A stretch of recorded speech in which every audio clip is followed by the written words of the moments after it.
Hey everybody, this is Matt from Matt's Fantasy Book Reviews, and today I'm going to be taking you on my favorite fantasy book every year since 1990 up until now in 2022. I'm always wanted to see one of these kind of videos, but I've never seen one made before, and I figured I'd just do it myself. And so there may be better books out there, but I just haven't read them. And you may be asking, why am I starting at 1990? Well, I've read a book from every year from about 1970 until now, but very few. And so you'd just be seeing the same series over and over and over again, and it might get boring. So you're going to see a lot of repeats here, but hopefully a lot of fresh stuff and quite a few different books and a bunch of different series. So let's start in 1990. In 1990, it is a clear number one for me, and it is The Great Hunt, part of The Wheel of Time by Robert Jordan. This is the first Wheel of Time book where I felt like things really started taking off. And it's the second book in the series, and I love this series. It's one of my top 10 favorite series of all time. Probably, I think I grade it right now at like number 6 or 7, but I love it. And, you know, I really liked the first book, but it was so repetitive based on, like, you know, The Lord of the Rings. This one felt like it started to do its own thing, and I was thoroughly there with it. I gave it a 4.5 out of 5. The other books that I've read from this year, none of them quite reached that level, but I gave a few 4s. One of them was To the Eye of the World, one of Dreams of Steel, and one of Moving Pictures in Discworld. So, to 1991, and it is another Wheel of Time book, and this is The Dragon Reborn by Robert Jordan. This is maybe my top 3 favorite Wheel of Time books. This is where I felt like things started to get like crazy epic. The previous book, The Great Hunt, I thought was a great journey where people are going from point A to point B. But The Dragon Reborn is where it feels like this world is really getting formed. And characters are starting to go off in different directions. It feels like where A Song of Ice and Fire really took a lot of inspiration from kind of this point forward. And getting that amazing world building that we've come to know and love about The Wheel of Time. In 1992, this is my first of a hard pick where I gave 2 5 out of 5s that year. And they were The Shadow Rising from The Black Company by Glenn Cook and Small Gods from Discworld by Terry Pratchett. And I'm going with Small Gods. Small Gods is probably my favorite Discworld book of all time. It's also one of the only standalone Discworld books that you don't have to read anything before and you don't have to read anything after. And I've always said, if you're going to read one Discworld book, make it Small Gods. It's an amazing play on religion. And whether you are religious or not, I think you're going to get a lot out of this book. Very funny, very poignant, very thought-provoking. I love it to bits. From start to finish, and this is probably the number one book that I've given away to friends. That if you haven't read it, I'll go buy it for you and I'll give it to you. In 1993, I'm going with another Discworld book, and I'm going Men at Arms. This is one of the City Watch books. I love the City Watch. The City Watch is my favorite sub-series in Discworld, which I think is not a very controversial opinion. People love that. It's probably also my favorite of the City Watch books. Just hysterical. Probably one of like the top 2 or 3 funniest books that I've ever read in my life. This is, although it's still kind of early on in Pratchett's career, this is where Terry Pratchett, I feel like, really hit his stride. So great year. I also gave another 5 out of 5 to The Fires of Heaven from The Wheel of Time, but I got to give the nod to Men at Arms.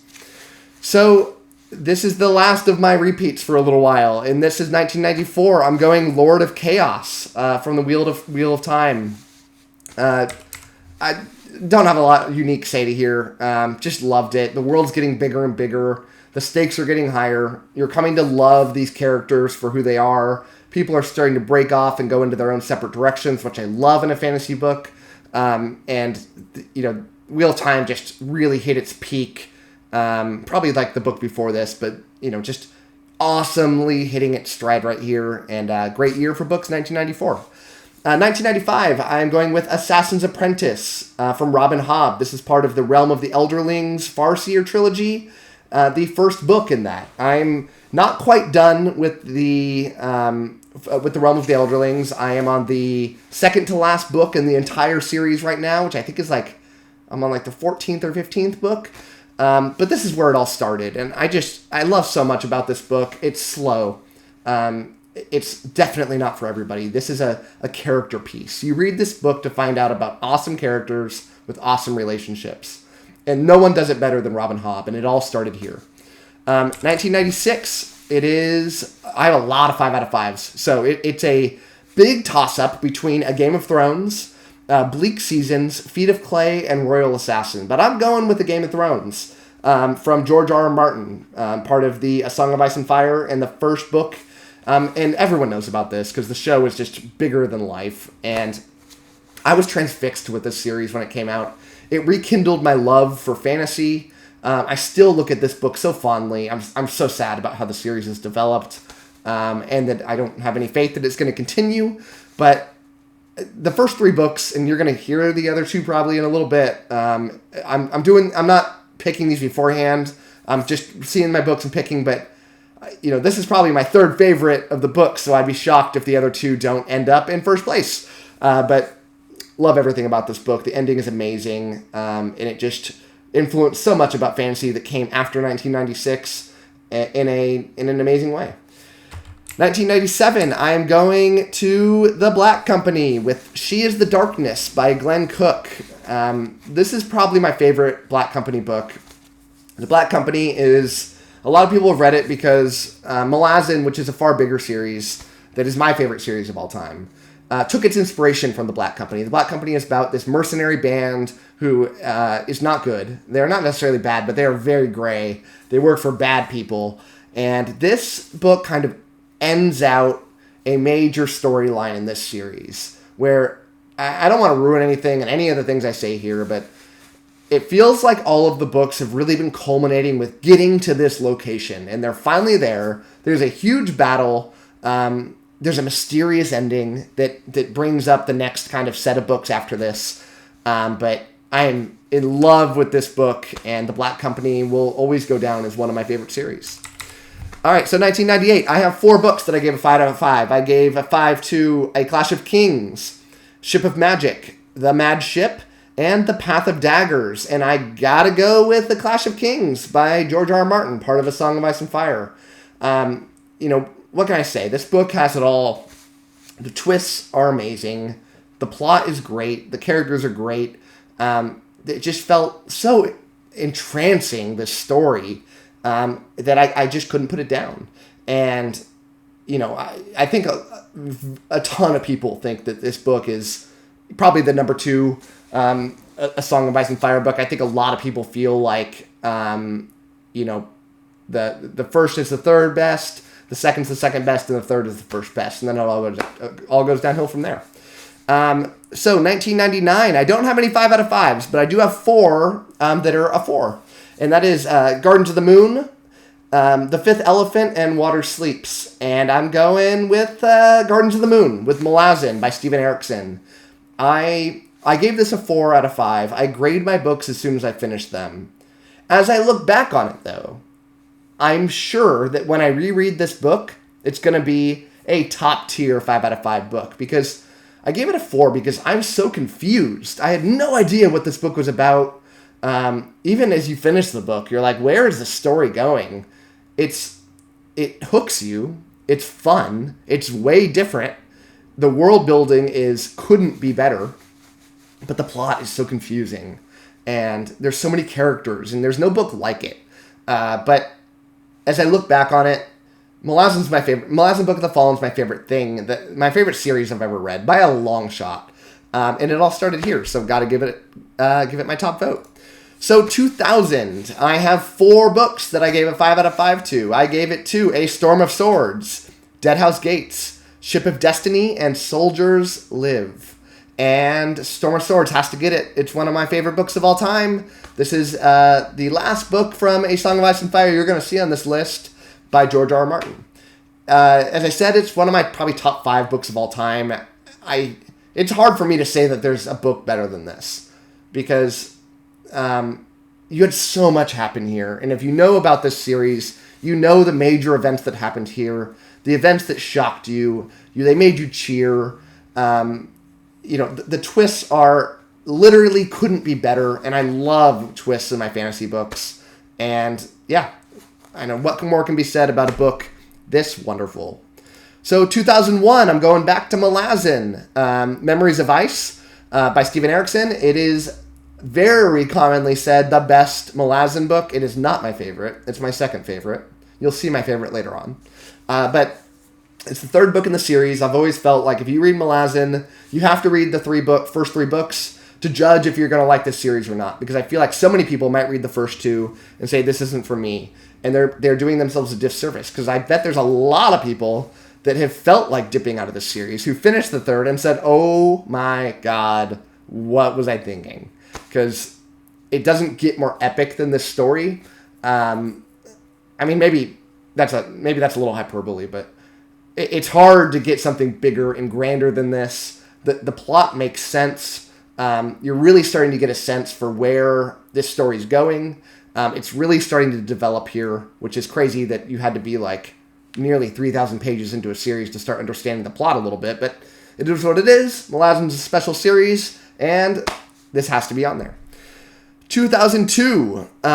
This is a hard one. I gave 2 5 out of 5s. One of them to 𝐒𝐿's Errand by Robin Hobb, and one of them to House of Chains in 𝐒𝐿AZN. And I hate to be a repeat here with things, but honestly, it has to be House of Chains. A lot of people don't like this book, though. Even 𝐒𝐿AZN fans will say that this is their least favorite 𝐒𝐿AZN book because it's very different. 𝐒𝐿AZN's usually spaced out into large, I think they call them books within the books, or maybe like acts, but I think they're called books. And the first book is all from one character's point of view. And that is different because 𝐒𝐿AZN is famous for jumping around like crazy. I doubt there's a book with more point of views than 𝐒𝐿AZN, but this book was very different. But I love the story so much. I love the first, that first act of the book with that first character. It shocked me the last words I read in that first book. And if you've read this, you know what I'm talking about. And the ending of this book is amazing. The battle here, the major twist that happens, the depressingly sad story that you get to hear about, I'm all about. And it has to be House of Chains. 2003. I only gave 1 5 out of 5, so it's automatically getting it. And this is 𝐿's Fate, part of the Realm of the Elderlings. I believe this is the last book in the Tawny Man trilogy. The Realm of the Elderlings is broken up into a bunch of trilogies, although one of them is 4. I don't know what you call that. I know there's a name and I'm forgetting it. But this is by Robin Hobb. One of my favorite Robin Hobb books, 𝐿's Fate. Every book that Robin Hobb put out, the last book in that little series is my favorite. And the same is true here. She knows how to wrap up a story. And she nailed it here. I love the ending of this book. I love the journey that they've won on. It took a long time to get to the point of this, but it's epic. It's awesome. There's dragons. It's cool. Gotta read it. 2004. We're going back to 𝐒𝐿AZN with Midnight Tides by Steven Erikson. It's the only 5 out of 5 that I gave. Another one that a lot of people didn't love because, this is, I think, the 5th book. I could be wrong about that, but I think it's the 5th in 𝐒𝐿AZN Book of the Fallen. And they did a crazy thing here where they went to a totally different continent to tell a totally different story. It connects by the end of the book and into the next ones. The other plot threads bring into this one. But when you read this, you're like, what is happening? Who are these people? What are they telling me? And where is this going? But Steven Erikson's such an amazing writer that, this is probably the best standalone book. The best start of an arc, I think, out of any of the 𝐒𝐿AZN books. And just a wonderful read. And he just does such a good job throwing you into the mix of things, not holding your hand, and just telling a brand new, unique story. 2006. I gave 3 5 out of 5s. I gave 1 to The Lies of Locke Lamora, The Final Empire, and The Bone Hunters. And I'm going Lies of Locke Lamora, part of the Gentleman Bastard series by Scott Lynch. This is one of my top 5 favorite books of all time. I can't get over how amazing this book is. It's one of the rare books where the audiobook is better than the regular book. I've read them both. And the narrator, I'm forgetting his name, it might be Stephen Pacey, but it's just amazing. The story is amazing in itself, and I'd say it's one of my favorite books, even if I did audiobook or not. But it's so different. It's a heist story that doesn't go the way you think it does. It's not a traditional heist story. I don't want to ruin anything, because I could say some stuff here that would tell you how much and why I love this book, but it would kind of ruin some major plot points. But just trust me, you got to read *𝐒𝐮𝐩𝐸𝐿 𝐂𝐡𝐚𝐧𝐧𝐞𝐥. 2007, I gave a bunch of 5 out of 5s. I gave 1 to Before They Are Hanged, Reaper's Gale, The Lees of Laughter's End, and The Name of the Wind. And I'm going with The Name of the Wind, part of the Kingskiller Chronicle by Patrick Rothfuss. This book used to be more popular than I think it is now. I think a lot of people, it's become a really popular thing to say that this book isn't very good. And it might be, a more childish, kind of more YA story. The writing is amazing. I love the way Patrick Rothfuss writes his books. And I don't mind a more basic story. I was transfixed. I grinded through this book on my honeymoon. I read both books that Patrick Rothfuss has put out during my honeymoon, which is not terribly long.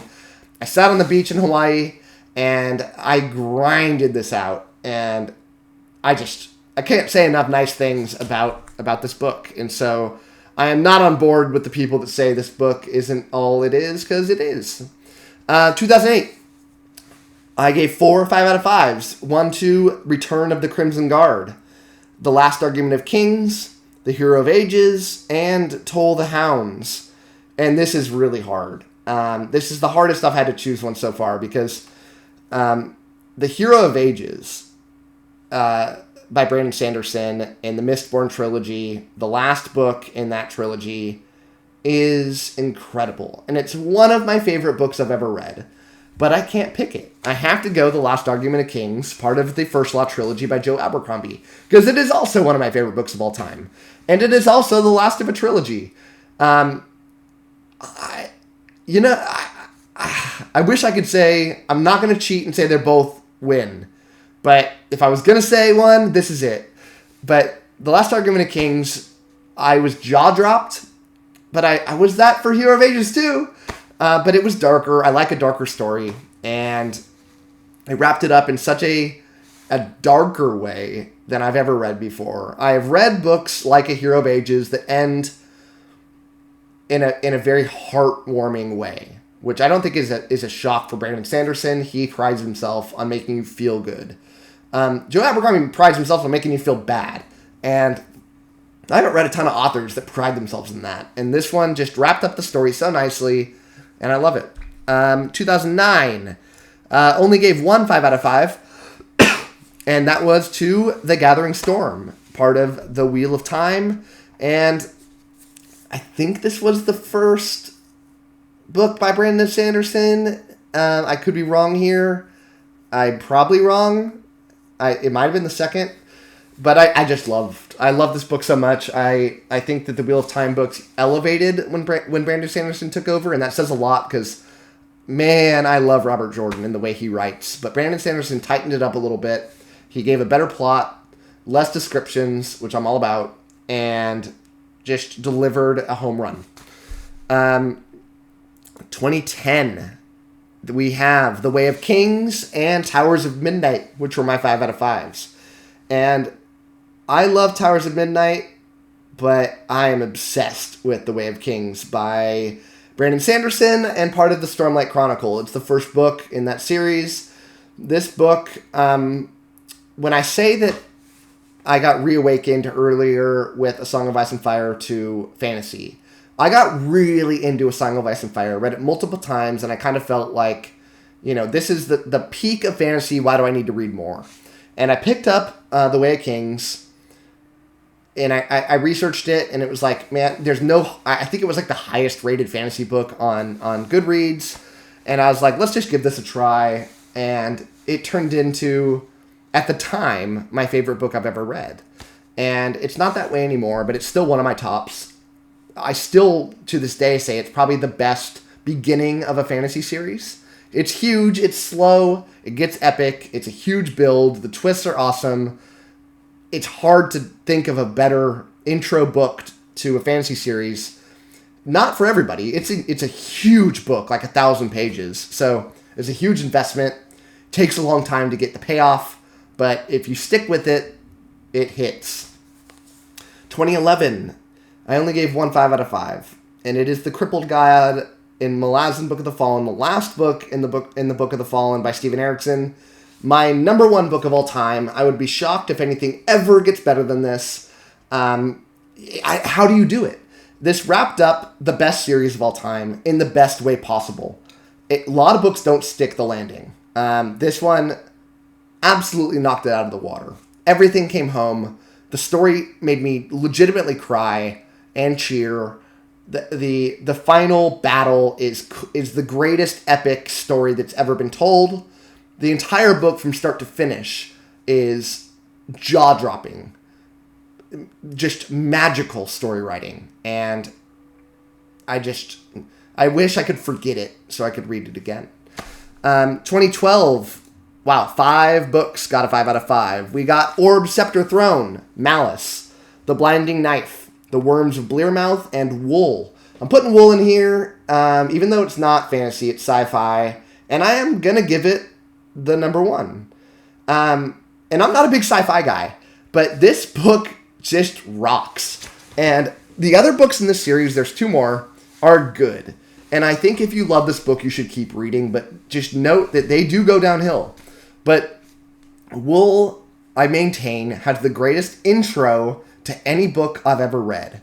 The first 50 pages, if you can put it down, bravo to you. But it's one of those things that you'll miss work to read through this. It's jaw-dropping. The ending of it is magnificent. The whole book is just an amazing journey, and it tells the story of a post-apocalyptic underground silo where people live. They have no idea what's going on outside of this world. They've been cut off from all communications. They've been living for a very long time, and it's their journey to figure out their place in the world, and it's just amazing. Pick up Silo by Hugh Howey. 2013, and this is the last time I'm going to say this, but The Wheel of Time is going to win it. By Brandon Sanderson. It closed out The Wheel of Time. A lot of people say that this book series did not stick the landing. I thought it did. I loved it. The final battle was amazing, so vividly made. They did such a good job, drawing a map so you can follow this huge battle. It all culminated. It worked. It came together. I don't love the last 20 pages, but that's fine. This book's amazing. The other 5 out of 5 here was Blood of Dragons by Robin Hobb, but doesn't quite reach that peak. 2014, I gave 4 5 out of 5s. I gave one to Fool's Assassin, The Crimson Campaign, Valor, and Words of Radiance. And I'm going Words of Radiance, part of the Stormlight Chronicle by Brandon Sanderson. Even better than the first book, I thought, in the Stormlight Chronicle. Just an amazing epic story. I feel bad for some of the other books on this list because they're all so good. But yeah, Stormlight Chronicles, my top 3 favorite series of all time. And I think this is my favorite Stormlight Chronicle book. So you got to be here. 2015, we're going with Ruin. This is part of Blood and Bone by John Gwynne. It's incredible. It's actually not my favorite John Gwynne book. It's not even my favorite book in the series, but it's the only one that got a 5 out of 5 for me. I feel bad that, I don't think I have another book from the series on here, but it just kind of worked out this way. I think it's the third to last book in the, I don't think it's actually of Blood and Bone. This book is actually from, how am I forgetting this? I'm supposed to be better than this, everybody. I pride myself on having a pretty good memory. And I have The Faithful and the Fallen. So, yeah. Faithful and the Fallen is top 4 favorite series of all time for me. Just took a blend of so many good things. it had that A Song of Ice and Fire epic feel to it. It had the Wheel of Time kind of journey part of it. It had the dark aspects, the battle between dark and light. It had this wonderful play on a prophecy that is unreliable narrators left and right. But love that book, and I love John Gwen. 2016, a lot of 5 out of 5s. Is that 6? So we got Age of Myth, Soulsmith, The Autumn Republic, The Forgetting Moon, The Rage of Dragons, and Wrath. And I'm slightly giving the nod here to The Autumn Republic. This is the last book in the Powder Mage trilogy by Brian McClellan. I'm a sucker for awesome final books in the series, and this book did it. This is an incredible epic fantasy flintlock, they call it, because it's got this, like, shooting powdered guns. Kind of reminds you of, like, Napoleonic. But there's magic. There's tons of magic in here. Don't want to ruin anything, but a wonderful end to this story, and Powder Mage is criminally underrated. A lot of people have read it, but very few people put this in their top 10 favorite fantasy series. I do. I don't love the follow-up series to it, but this one is awesome. 2017, I gave it to 3. There's 3 books with a 5 out of 5. We got Black Flame, Deadhouse Landing, and Skysworn. And I feel bad that I'm not giving any of my titles here to any of the Cradle series, which is Black Flame and Skysworn, but I got to give this to Deadhouse Landing. This is in the Malazan series, not from the same author, not the same series. This is Path to Ascendancy by 𝐂𝐴𝐻𝐸𝐺. If you're not familiar, Malazan is written by 2 different guys, 2 best friends growing up. They based the series off a Dungeons and Dragons type of game they used to play, and they write kind of different stories within this universe. This is probably my favorite 𝐂𝐴𝐻𝐸𝐺 book. I love 𝐂𝐴𝐻𝐸𝐺. I totally wrote them off. I didn't think anything could be as good as the main Malazan books, and I still don't think they are. But man, they're good. I love 𝐂𝐴𝐻𝐸𝐺 and the way he writes. And this book just rocks. It tells kind of it's not a prequel, but it tells a prequel story to a couple of the characters. Don't want to say more than that, but if you like Malazan Book of the Fallen and you haven't read 𝐂𝐴𝐻𝐸𝐺 books, what are you doing? 2018, a book I just got done reading. The only 5 out of 5 I gave, and it is The Wandering Inn by Pirate Abba. Pirate Abba is a pseudonym. No one knows who the real person is, and it's the longest fantasy series of all time. I'm a little scared to keep reading. I'm gonna do it, but it's like by far the longest fantasy series of all time, and it keeps getting written. She writes 2 chapters a week. It's not a she. I mean, who knows? Maybe it is. But the author writes 2 chapters a week. They're big chapters. No one writes more prolifically than Pirate Abba. This is a very fun fantasy book. I encourage you to check out the review I just did for it. But it does so many different subgenres within fantasy, from this calm, totally like couch fantasy, to dark horror, to epic, and really fun.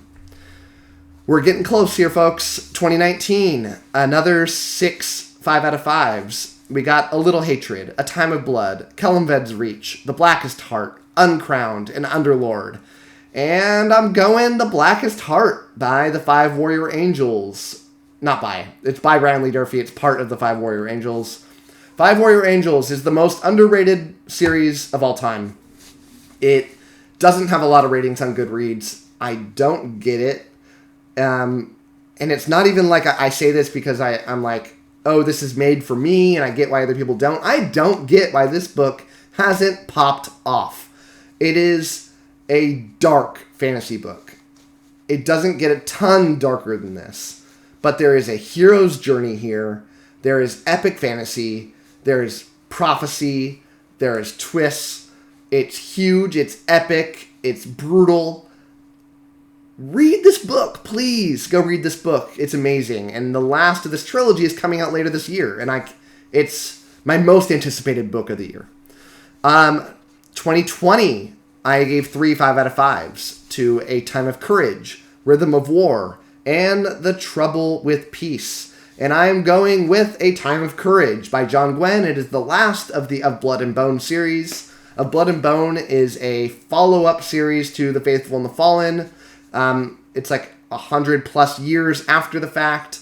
I didn't love the first book in the series. I love the next two. And again, I'm a sucker for great endings. This one nailed it. The battle is probably my second favorite ending battle to any book after Malazan Book of the Fallen. John Gwynne knows how to write an awesome battle, though.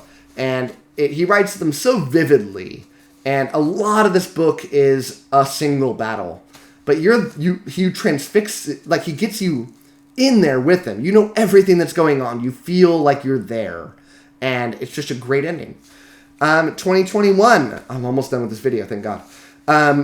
4 or 5 out of 5s. Bloodline, Reaper, The Shadow of the Gods, and The Wisdom of Crowds. And I'm going The Wisdom of Crowds by Joe Abercrombie, product of the First Law, The Age of Madness trilogy.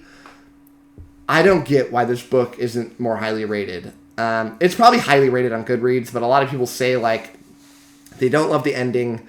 I think a lot of people just don't appreciate what Joe Abercrombie's trying to do here. He's not Brandon Sanderson. He's not trying to make you feel good.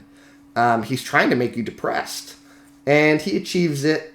I love the ending so much for a different reason than the others. I guess I get why some people don't like it, but I'm not in that crowd, thank God.